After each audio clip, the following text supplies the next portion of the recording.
Dá pra ver que esse Zed é um pouco passivinho, né? Se fosse um Zed normal. O que importa é quem vai morrer. Um Zed normal já tinha vindo pra cima de mim, dado 5 skills e tal. É que ele ama peitos, eu acho que eu sou a fraqueza dele. E é bonita.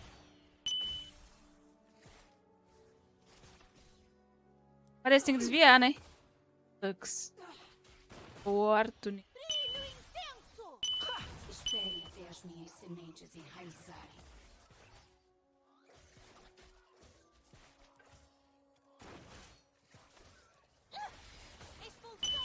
Meu Deus. Ui.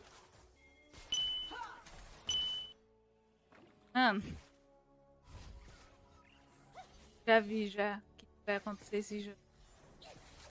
Já entendi. Eu finjo que não percebo, mas tudo está sendo observado. O esperto se faz de bobo para ver até onde o burro se faz de inteligente. Nesse jogo sutil, cada movimento é estratégico e cada palavra tem um significado oculto. Por trás do meu sorriso sereno, estou atento a cada detalhe, absorvendo informações e compreendendo motivações. Aura mais ego. Eita! Tava indo fazer meu bagulho.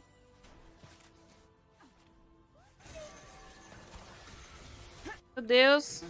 Meu Deus! Ó, vai cada um se matar. Ó, ó, ó.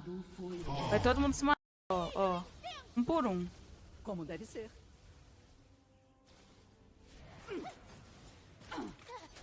Meu Deus. Ele tomou um Minion Block. Meu Deus! Ó, agora vai o outro se matar.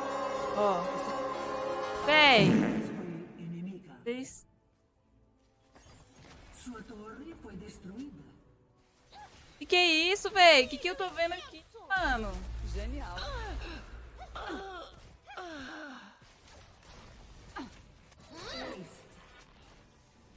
Meu Deus. Que Isso. isso?